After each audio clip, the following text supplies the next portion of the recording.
Mesdames et messieurs, bonsoir. Merci d'avoir choisi RTI1. Voici les grands titres de ce 20h. Le président de la République, Alassane Ouattara, vient d'échanger avec les cadres, les rois et chefs traditionnels du Sud Comoé. La rencontre s'est déroulée ce dimanche. L'actualité sociopolitique ivoirienne a été évoquée au cours de cette réunion. Vous aurez tous les détails dans ce 20h. Le PDCI RDA organise ses conventions éclatées pour désigner son candidat à la présidentielle d'octobre prochain. Henri Konan Bédié, le président du parti, seul candidat à ces conventions entamées hier, a voté ce dimanche à la maison du PDCI à Cocody. Il devrait être quasiment plébiscité à l'issue de ces conventions. Les femmes du RHDP viennent de tenir une rencontre au Palais de la Culture de Treichville. Elles ont rendu hommage au Premier ministre Amadou Gon Coulibaly, décédé le 8 juillet dernier. Elles ont salué ses actions et formulé par ailleurs leur vœu de voir le président Alassane Ouattara porter les couleurs de leur parti à la prochaine présidentielle. Un hommage est aussi rendu à Monseigneur Pierre-Marie Coty, évêque émérite, co-auteur de l'Abidjanaise, décédé le 17 juillet dernier. Dans ce 20h, nous évoquerons sa contribution à l'hymne national ivoirien, un apport longtemps ignoré mais réparé en 2013 par une distinction de l'État de Côte d'Ivoire. Soyez les bienvenus sur RTI1. À la demande des autorités coutumières, élus et cadres des 4 départements du Sud Comoé, à savoir Grand Bassam, Aboasso, Adiaké, Tiapo, une forte délégation de cette région a été reçue aujourd'hui même dimanche 26 juillet en fin d'après-midi à la résidence du chef de l'État Alassane Ouattara. C'était donc à la Riviera Golf. Nous y reviendrons dans ce 20h. Nous partons maintenant pour Yamoussoukro pour voir le grand oral du ministre Moussa Sanogo devant les sénateurs. Le ministre chargé du budget du portefeuille de l'État leur a expliqué le document de programmation budgétaire et économique pluriannuel 2021-2023. Cet instrument décrit la trajectoire de l'économie nationale sur les 3 années à venir. Le but est de recueillir les observations des sénateurs afin d'élaborer un budget qui tienne compte des besoins des populations, nous explique Kader Sogodogo. Moussa Sanogo, ministre auprès du Premier ministre en charge du budget et du portefeuille de l'État, est au cœur du Sénat à Yamoussoukro. Au centre des échanges, la présentation du document de programmation budgétaire et économique pluriannuel 2021-2023. Il est le résultat des importantes réformes du gouvernement dans le cadre de l'amélioration de la gestion des finances publiques avec le démarrage du budget programme en 2020. Ce document prend en compte les projections en tenant compte du produit intérieur brut national, 6,4% en 2021, 6,7% en 2022 et 6,5% en 2023. Ici, il faut tenir compte de la COVID-19. Ainsi, le budget de l'État de Côte d'Ivoire en 2020 va s'établir à 8 629 milliards, 9 129,8 milliards en 2022 et 9 916,3 milliards en 2023. Des budgets axés sur les ressources intérieures. Les principales actions concerneront la poursuite de la mise en œuvre de la stratégie de gestion de la dette publique, l'actualisation de la stratégie de maîtrise de la masse salariale et la poursuite des efforts de réduction des délais de passation des marchés publics, ainsi que la poursuite de l'analyse et de la communication sur les risques budgétaires. Elle portera également sur la dématérialisation progressive des procédures de passation des marchés publics, la poursuite de la catégorisation des entreprises et la mise à jour de la banque de données des prix de référence.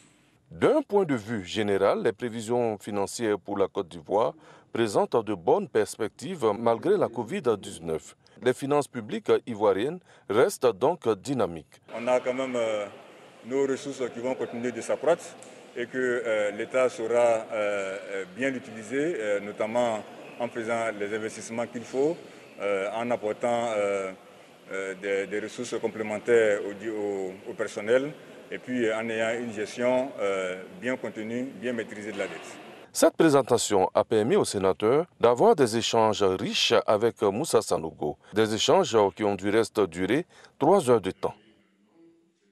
Voilà, la Côte d'Ivoire est au travail et lutte contre le coronavirus. La Côte d'Ivoire, notre pays, accentue justement la sensibilisation pour freiner l'avancée de ce virus mortel.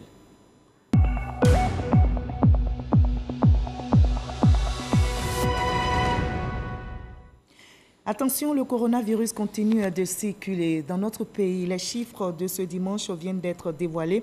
On dénombre 102 cas confirmés. Heureusement, au niveau des personnes guéries, on continue d'enregistrer depuis 3 jours des taux élevés. 298 nouvelles guérisons ce dimanche. Hier samedi, on avait enregistré 381 personnes guéries. Notre pays compte à ce jour 5322 cas actifs. On passe maintenant au magazine du dimanche, au journal de 13h présenté par Hamza Diaby. Il a reçu le directeur coordonnateur du programme national de lutte contre le sida, professeur Ewi Ebois. Dans ce contexte de crise sanitaire, leur entretien a porté justement sur la question de la prise en charge des porteurs du VIH face au Covid-19. Extrait de leur entretien.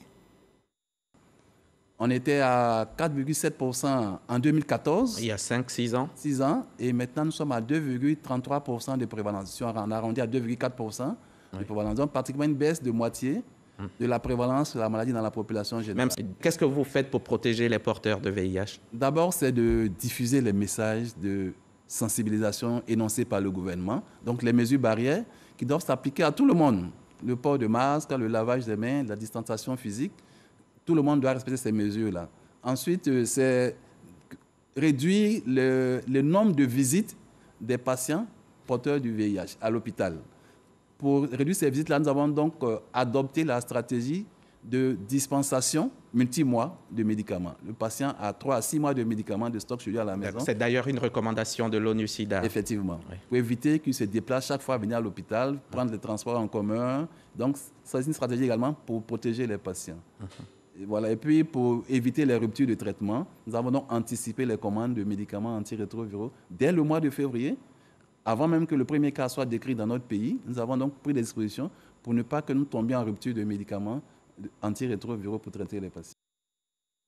Dans le domaine de l'environnement, c'est la journée nationale de planting d'arbres. Pour cette 3e édition célébrée à Adzopé, les populations ont décidé d'axer leurs efforts sur la préservation de la forêt, mais surtout la préservation de la retenue d'eau qui sert plusieurs ménages dans cette région.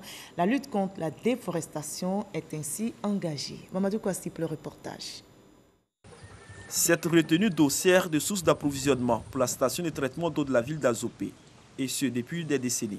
Mais des actions humaines menacent fortement le périmètre de protection de cette source d'eau qui sert la commune ainsi que plusieurs villages du département.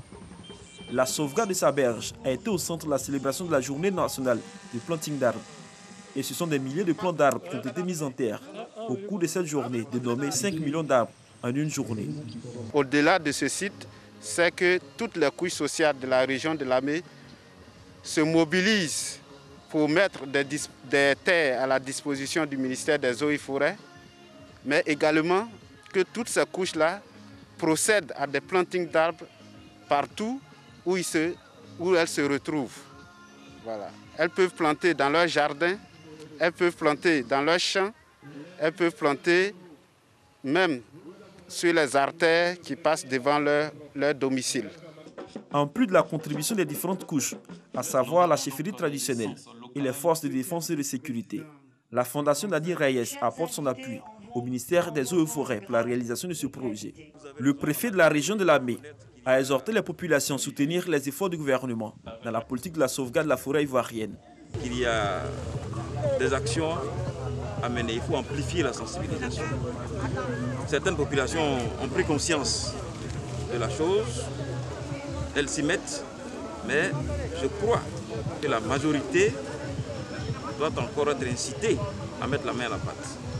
La direction régionale des eaux et forêts de Lamé entend sillonner toutes les sous-préfectures de la région pour sensibiliser la population à la poursuite du reboisement. La région de Lamé entend planter 122 500 plants d'arbres pour cette année 2020. Attention aussi aux incendies. Un incendie s'est déclaré, on l'a appris aujourd'hui, dans la commune de Cocody-Rivera, précisément au quartier Kampala. Pas de perte en vie humaine, heureusement, mais de nombreux dégâts matériels constatés sur les lieux où se trouvait notre équipe de reportage conduite par Salima Toudia. Des maisons, une école primaire, toutes construites en bois, sont parties en fumée. L'origine de l'incendie n'est pas officiellement établie, mais les habitants évoquent l'explosion d'un gaz domestique. Une enquête est ouverte. Dans l'actualité politique nationale, le PDCI-RDA organise ses conventions éclatées pour désigner son candidat à la présidentielle d'octobre prochain. Henri Konan Bédié, le président du parti, seul candidat à ces conventions entamées hier, a voté ce dimanche à la maison du PDCI à Cocody. Il devrait donc être quasiment plébiscité à l'issue de ces conventions. Mamadou Kwasi. Membre de la section PDCI-RDA de Cocody 1. Le président du parti, Henri Konan Bédié, est allé accomplir son devoir de militant, mais aussi de chef de parti. Pour cette deuxième journée des conventions éclatées, les militants des différentes sections de Cocody se sont retrouvés à la maison du PDCI-RDA. Une journée consacrée au vote pour la désignation de leur candidat à la prochaine présidentielle. C'est très important parce que ça représente d'abord tout la démocratie. Pour dire que même s'il y a eu le plébiscite du président Henri Konan Bédié, nous allons toujours respecter les normes de démocratie, c'est-à-dire que tout le monde, tout un chacun, tous les militants viennent pour voter. Je suis convaincu que mon président, celui que je choisis aujourd'hui, sera élu dès le premier tour. Il faut comprendre qu'on a un candidat, on est venu faire notre choix. C'est un candidat que nous avons vu en lui, l'homme qui est la solution pour la réconciliation. Henri Konan Bédié a félicité ses militants pour la bonne organisation de ces conventions éclatées. Il s'est également prononcé sur son désir de diriger à nouveau la Côte d'Ivoire.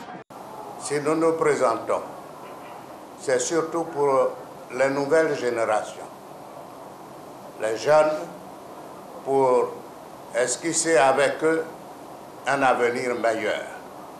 Nous voulons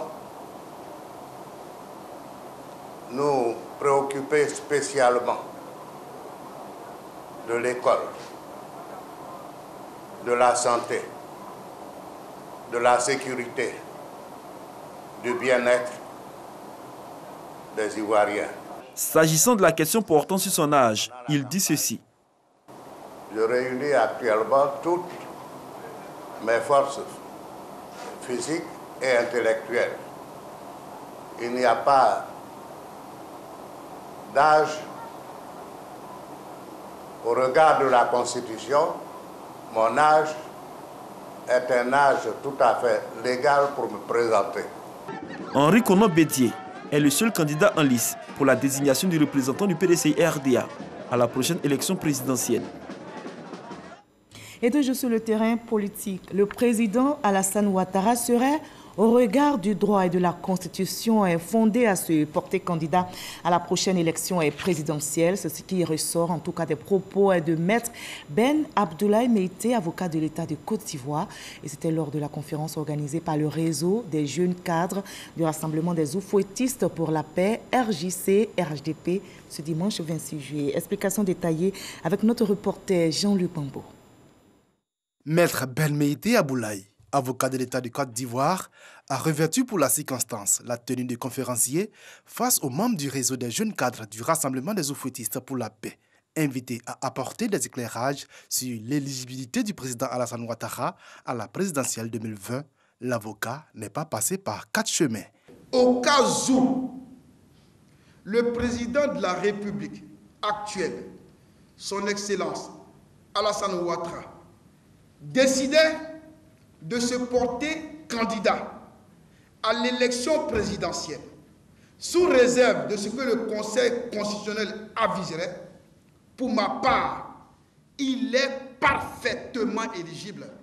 Et de faire cette précision face à la polémique qui bat son plein actuellement sur les réseaux sociaux et dans les différents états-majors politiques. Il n'est pas éligible à un 3e mandat, cette erreur. Il est éligible à un mandat présidentiel, parce que la Côte d'Ivoire a recommencé. Il est éligible pour un premier mandat sous cette 3e République. Fort de ces arguments apportés par le conférencier, le RJC-RHDP sollicite la candidature du président Alassane Ouattara à l'élection présidentielle 2020. Nous demandons solennellement au président de la République de faire un ultime sacrifice pour les Ivoiriens. Nous savons qu'il a beaucoup fait, mais nous ne sommes pas, à l'heure actuelle, en train de chercher une autre personnalité en dehors du président de la République. Une motion a été lue au thème de cette conférence pour conforter la position de ce mouvement qui s'est donné pour mission, entre autres, de consolider la paix et la cohésion, d'encourager la jeunesse au travail et à soutenir les efforts de modernisation de la Côte d'Ivoire. Je vous propose de revenir sur cette rencontre entre le président de la République, Alassane Ouattara, qui a échangé avec les cadres, les rois et chefs traditionnels du Sud Comoé. Notez que c'est à la demande des autorités coutumières, élus et cadres des 4 départements du Sud Comoé, à savoir Grand Bassam, Aboasso, Adiaké, Tiapom, qu'une forte délégation de cette région a été reçue ce dimanche 26 juillet en fin d'après-midi par le président de la République, Alassane Ouattara, en sa résidence à la Riviera Golf à Cocody. Et justement, la délégation représentant les 4 départements du Sud Comoé a par la voix du porte-parole de la région traduit au président de la République le sens de la démarche entreprise par les représentants de la région. On écoute l'ambassadeur Maurice Bandama. Le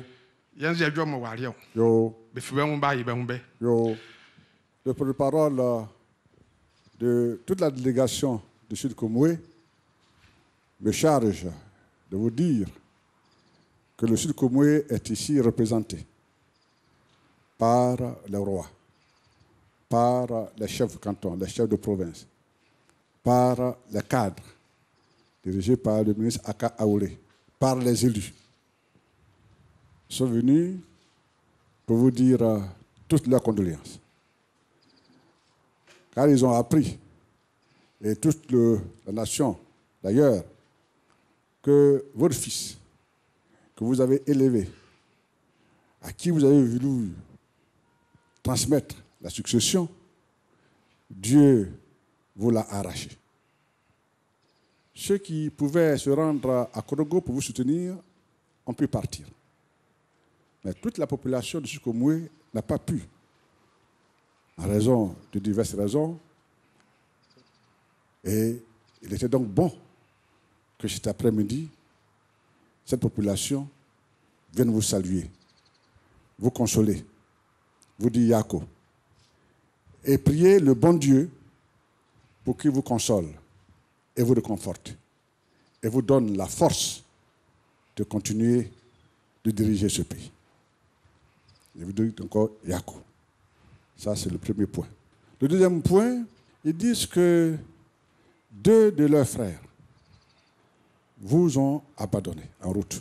Mais ils considèrent que eux, Sud Comoé, sont avec vous. Ils sont avec vous aujourd'hui, ils sont avec vous demain. Et ils considèrent que vous tenez encore les rênes de la Côte d'Ivoire et que vous ne devez pas lâcher. Et que toute la population de Sud Comoé ici rassemblée vous apporte son soutien. Indépendamment de leurs frères qui sont partis, ils vous affirment leur attachement, ils vous affirment leur soutien aujourd'hui, et demain et toujours. Pour l'œuvre colossale que vous avez abattue pour la Côte d'Ivoire et pour le Sud Comoé, et que vous ne les jugez pas à travers le comportement de 2 de leurs frères, que vous continuez à leur faire confiance, et vous continuez à compter sur eux, et qu'ils prient pour vous, et ils prient Dieu pour que Dieu continue de vous renforcer, vous donner la santé, et que la douleur que vous ressentez dans la perte de votre fils, vous trouvez la consolation dans tous ces enfants qui sont aussi vos fils et vos frères. Et par ailleurs, la délégation du Sud Comoé a demandé au président de la République, Alassane Ouattara, d'être le candidat du RHDP à la présidentielle du 31 octobre prochain. On écoute toujours au micro de notre reporter Viviane Aimé. Cette fois-ci, c'est la déclaration faite par le ministre Aka Aweli. Peuple du Sud Comoé, sommes accourus vers vous comme un seul homme pour vous affirmer, Excellence, Monsieur le Président de la République, notre soutien total, notre engagement sans faille, symbolisé par les rois qui sont ici. En même temps que nous vous appelons, Excellence, Monsieur le Président de la République, à être notre candidat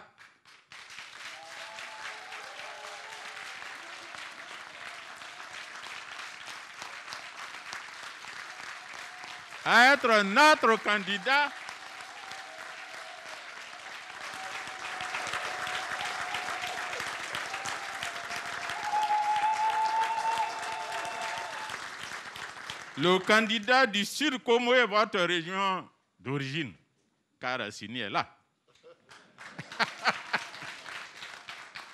à l'élection présidentielle du 31 octobre 2020. Monsieur le Président, votre bilan à la tête du pays en seulement 10 ans, d'ailleurs ça fait moins de 10 ans, encore 10 ans, on devrait dire 9 ans et demi, et au sortir d'une crise dévastatrice, est si élogieux qu'il incline ceux qui sont de bonne foi. Et nous le sommes. Le président vous dit, Président, continuez. Continuez le Sud Comoé avec vous.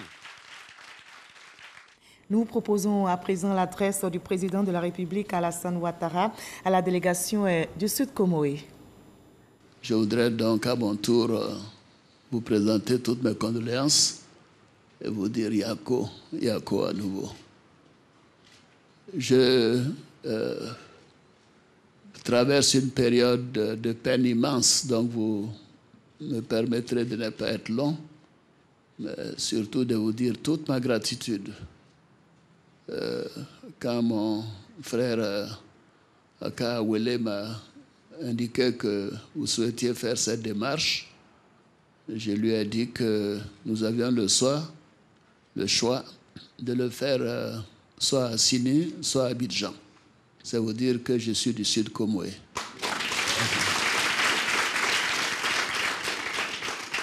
Et je suis profondément ému.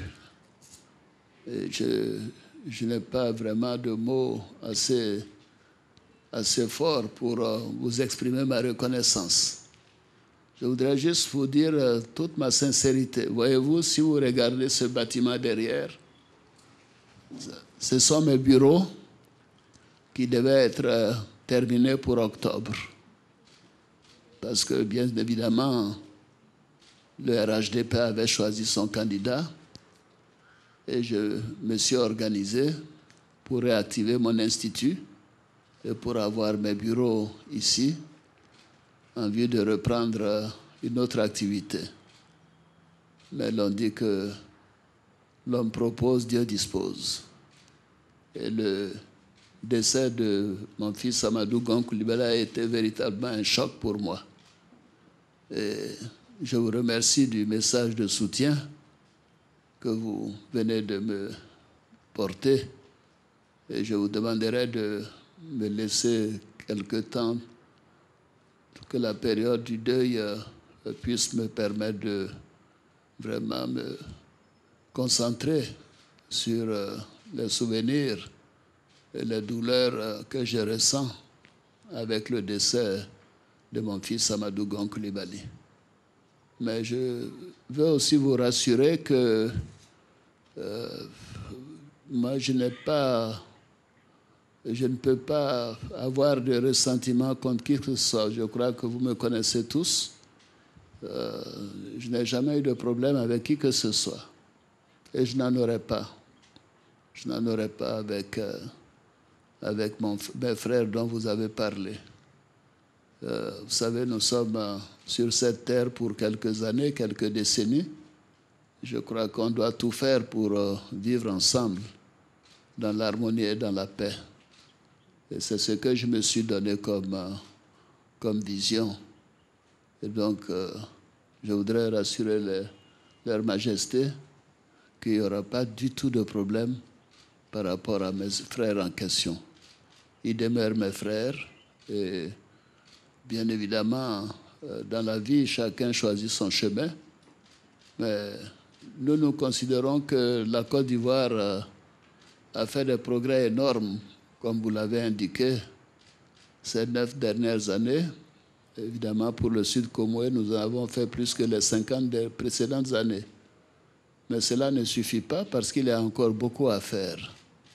Et je voudrais vous donner l'assurance que le RHDP continuera d'avoir la même détermination pour aider les populations du Sud Comoé.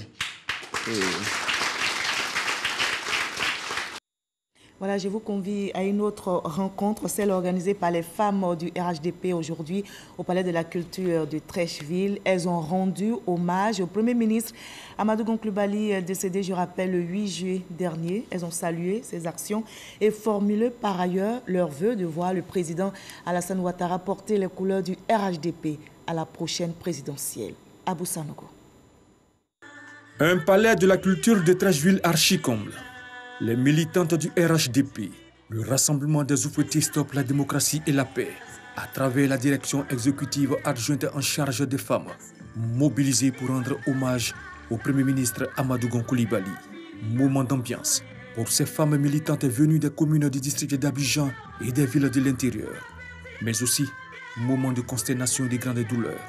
Une projection de film en hommage à l'homme, ce cadre compétent et chevronné. La chaude ambiance fait place à un moment de silence. Des larmes que l'on a du mal à retenir. Mais pour les femmes du RHDP, il faut continuer la lutte pour l'homme de conviction qu'il a été. Nous, femmes du RHDP, continuerons de chanter AGC, de crier ses mérites, de partager avec force, conviction, ses combats, ses ambitions et ses rêves aux côtés du président Alassane Ouattara pour une Côte d'Ivoire prospère et paisible. À moins de 3 mois du scrutin présidentiel du 31 octobre prochain, les femmes militantes du RHDP ont lancé un appel au président de leur parti, Alassane Ouattara. Nous, femmes du RHDP, lançons un pressant appel à notre guide, notre mentor, notre boussole, le docteur Alassane Ouattara, président de la République et président de notre parti, le RHDP, afin que, dans l'intérêt supérieur de la nation, il revienne sur sa décision initiale de ne point briguer un nouveau mandat présidentiel et accepte d'être le candidat du RHDP à l'élection présidentielle du 31 octobre 2020. Le directeur exécutif du RHDP, Adama Bictogo, s'est félicité de la forte mobilisation des militantes, a rendu hommage à Amadou Gon Coulibaly et s'est réjoui du choix de ses nombreuses militantes. Sa mémoire nous commande que nous restions debout. Et au nom de sa mémoire, vous êtes restés debout. Alors, chers militants, nous avons un devoir aujourd'hui, plus que jamais. C'est que nous devons être guidés par ce devoir. Celui-là pour qui Amadou Gon, d'où il est, nous demande à nous tous, dans l'union sacrée, que nous nous levions et que nous accompagnions tous celui-là, le Fama, Alassane Ouattara. Et les femmes l'ont dit, elles lui ont demandé d'être le candidat des femmes le 31 octobre. Monsieur le Président, les femmes vous appellent. Kandia Camara les a invités à son tour à se tenir prêtes à investir le candidat du RHDP Alassane Ouattara, puis leur a transmis le message de la première vice-présidente du RHDP, Henriette Dagri-Diabaté. Le professeur Henriette Dagri-Diabaté, première vice-présidente du RHDP, est totalement d'accord avec vous pour que le président Alassane Ouattara soit bel et bien le candidat du RHDP.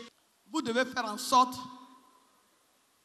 que toutes les femmes de Côte d'Ivoire accordent leur parrainage au candidat Ado. Tout comme nous avons décidé de payer sa caution de 50 millions, toutes les femmes de Côte d'Ivoire, nous devons les amener à signer les pétitions là. Les femmes du RHDP seront présentes le mercredi 29 juillet prochain à la réunion du conseil politique qui se tiendra en présence du président du parti, Alassane Ouattara. Je vous propose quelques réactions après cette rencontre organisée au Palais de la Culture.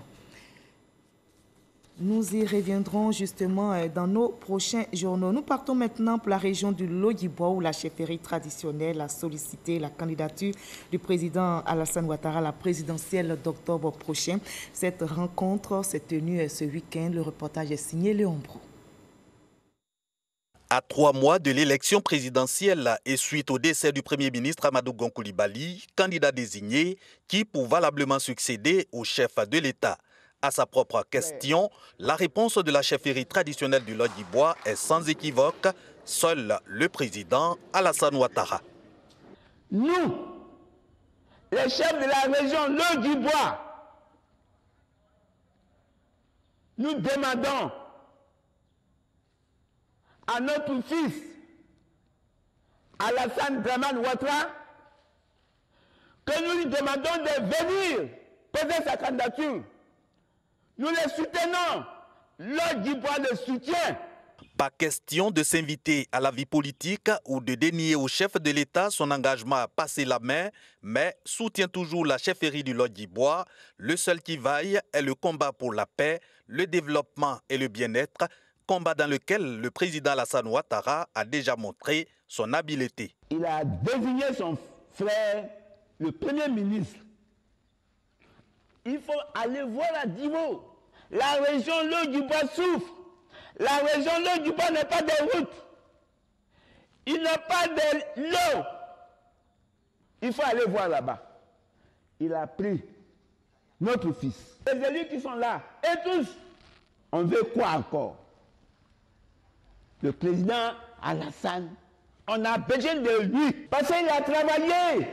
Nous voulons la paix. Nous voulons la paix.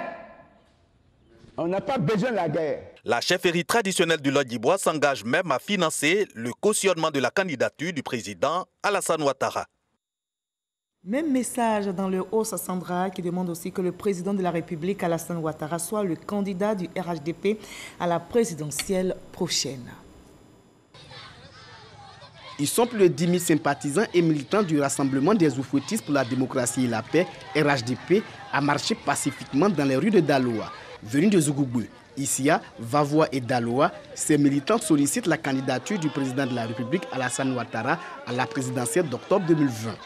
À travers des chants, des slogans et des lectures de motions, les militants du RHDP ont exprimé cette volonté. Nous, femmes du Haut-Sassandra, demandons au Tout-Puissant et à toutes les femmes de Côte d'Ivoire de soutenir la candidature du président Alassane Ouattara.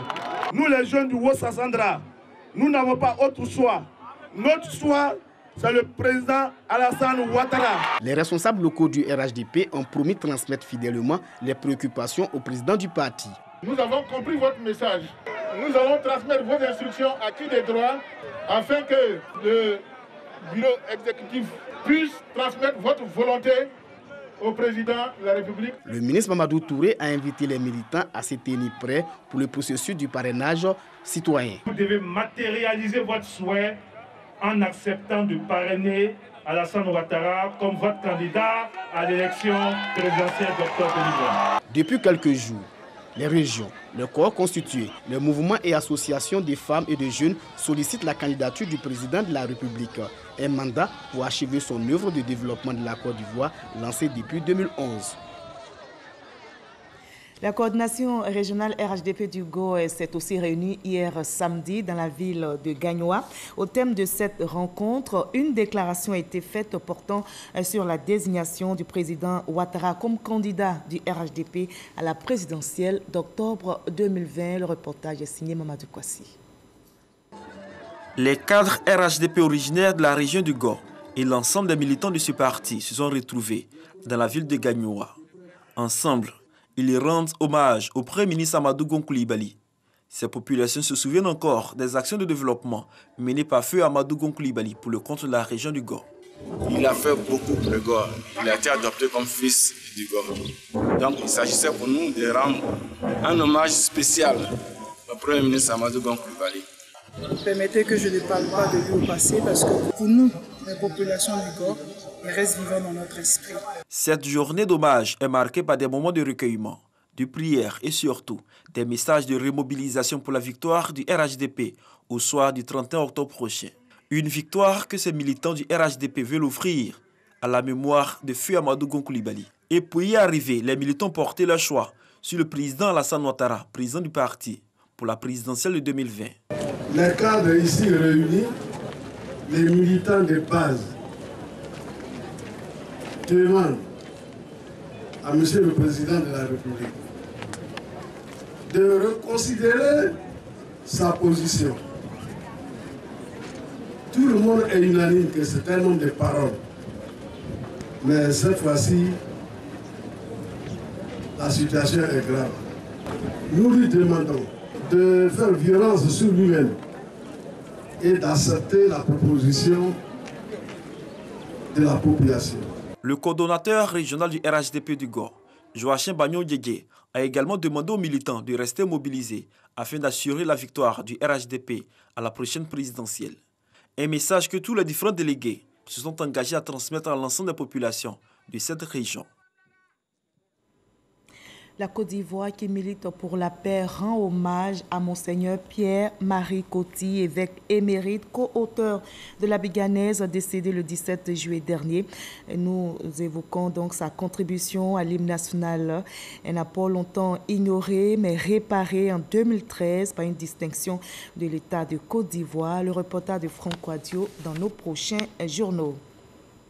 Je vous propose à présent le reste de l'actualité à l'étranger dans le 7 sur 7. Qu'est-ce qui a marqué l'actualité internationale cette semaine? Le tour du monde en 7 jours, c'est avec Herman Kivi.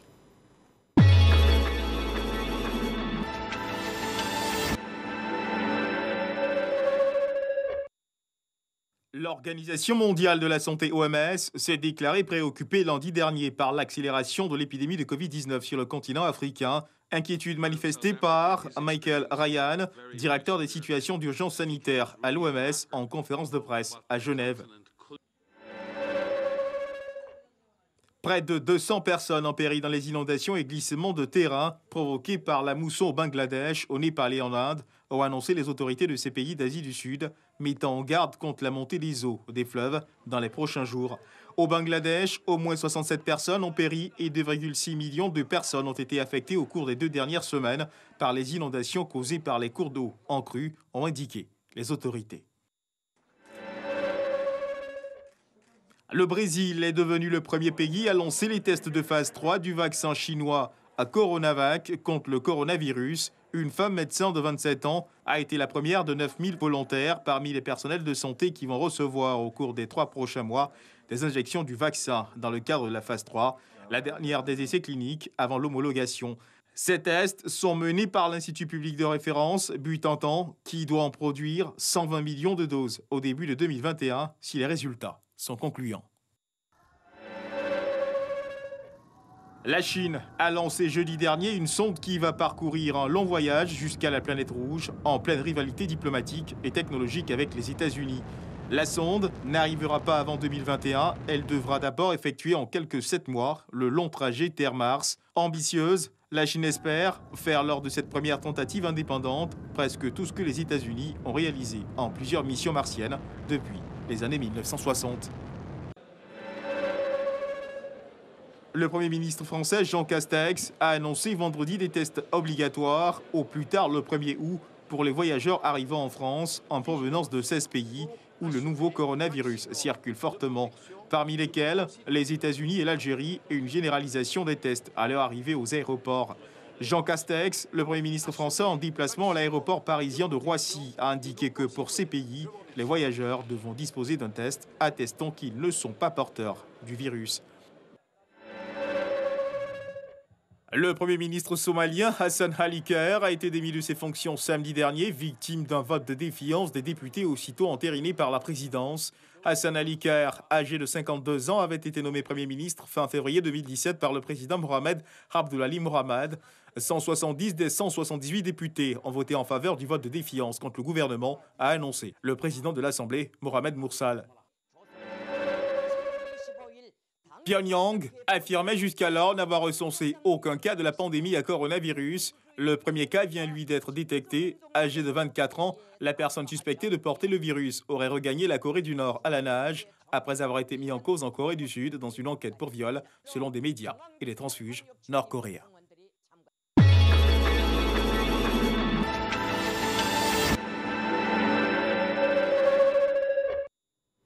Ainsi va le monde. Promouvons la paix dans notre beau pays, la Côte d'Ivoire. Demain 20h, retrouvez Fatou Fofana.